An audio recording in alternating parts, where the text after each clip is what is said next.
Bonjour à toutes et à tous, c'est Emmanuel Correa. Dans cette vidéo, nous allons voir les nouveautés de mars 2020 concernant le logiciel Adobe XD.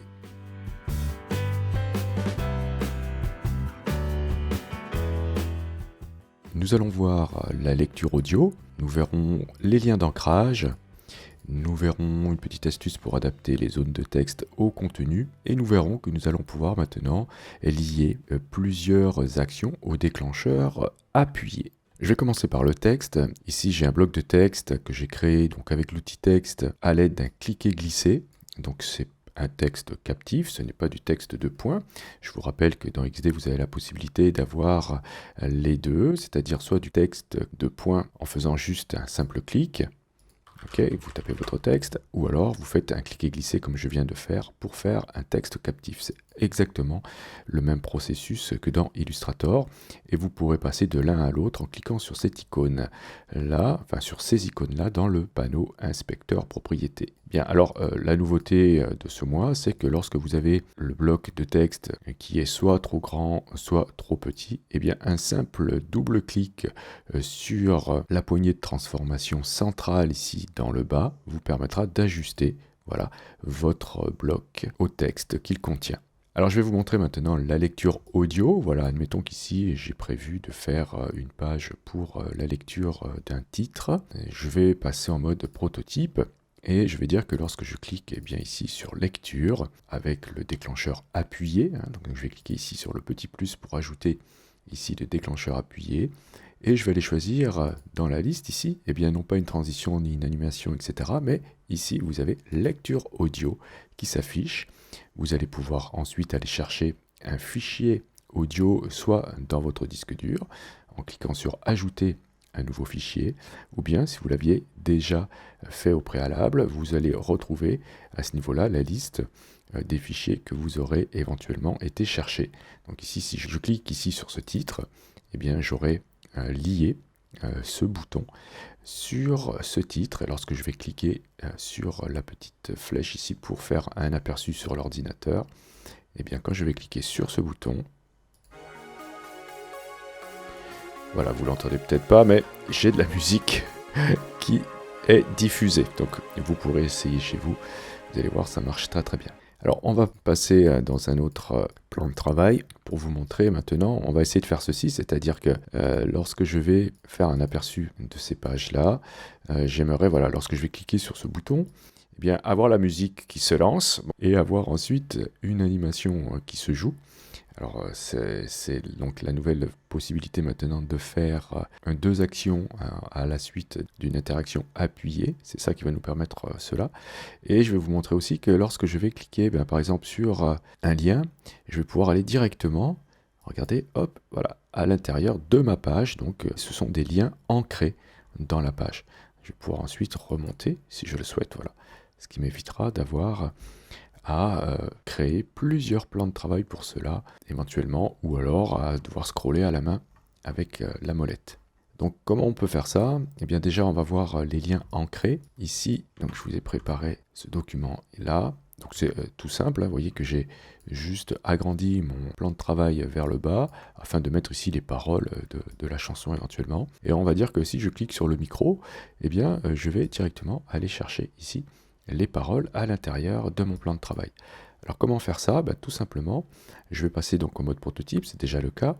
Je vais cliquer ici sur mon icône et je vais dire que lorsque je suis avec l'état de survol, donc quand il est survolé, je vais ajouter un déclencheur appuyé, voilà, et l'action ce sera d'aller chercher ici défiler pour. Alors ils auraient pu mettre ancrage, ça aurait été plus parlant. Donc défiler pour, hop, et ensuite je vais choisir la destination. Et la destination ici, vous allez voir, reprend l'ensemble de votre panneau calque. C'est-à-dire que n'importe quoi dans votre plan de travail pourra servir d'encre à votre lien. Donc vous pourrez aller pointer n'importe où. Donc il va falloir retrouver le bon élément. C'est pour ça que je vous conseillerais plutôt que d'avoir tout en vrac comme c'est le cas pour moi, d'avoir un panneau calque bien organisé avec des groupes et des noms très explicites. Donc ici moi je cherche parole, d'accord, donc je vais aller chercher là-dedans parole, voilà, ici. Ok. Ensuite je vais pouvoir définir le rythme pour mon animation. je peux dire que j'ai une accélération, ou alors c'est tout à fait linéaire, peu importe, et le temps de celle-ci, voilà. Et vous pourrez aussi, vous allez voir, faire un décalage en Y, c'est-à-dire que, vous voyez, vous avez une nouvelle ligne qui arrive ici, et c'est cette ligne-là qui est gérée par ce paramètre décalage. C'est-à-dire que vous allez pouvoir dire, ben moi je veux voilà, pointer vers cette icône ou ce mot ici, mais avec un décalage que vous allez positionner soit en positif, soit en négatif, de cette manière-là. Comme ça, vous aurez vraiment un positionnement très précis. Donc si je teste, voilà, je vais me retrouver avec... Alors, il faut que je teste avec le micro qui est en état par défaut. Voilà, et je vais voir que voilà, quand je le survole, il devient bleu. Donc ça, on l'avait vu dans une précédente vidéo.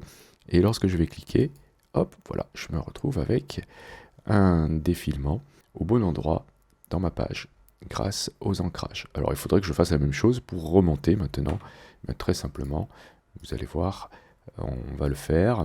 Je vais retourner ici sur cette icône là, je vais dire que lorsque j'appuie, donc je vais cliquer ici sur le petit plus, lorsque le déclencheur appuyé eh bien, est engagé, je vais faire un défilé pour et je vais choisir eh bien, ma barre système qui est ici. Voilà, donc il faut bien se souvenir des noms. Et ensuite, aller vérifier la position. Je vais la mettre tout à fait en haut, voilà, comme ceci. Voilà, donc quand je vais tester, hop, voilà, c'est bien défilé. Et quand je vais remonter en cliquant là, voilà. Donc voilà, il va falloir faire des petits réglages à ce niveau-là pour que ça fonctionne correctement. Pour pas que la vidéo dure trop longtemps, je vous laisserai faire les tests par vous-même. Bien alors, l'autre option intéressante, c'est de pouvoir lancer plusieurs actions avec l'interaction appuyée. Par exemple ici, si je souhaite lancer la musique tout en ayant une animation par exemple qui se joue, eh bien je vais pouvoir le déterminer avec l'interaction appuyée. Alors attention, vous pourrez avoir plusieurs actions avec le déclencheur appuyé. Si vous avez une action de transition suivie d'une action de non-transition.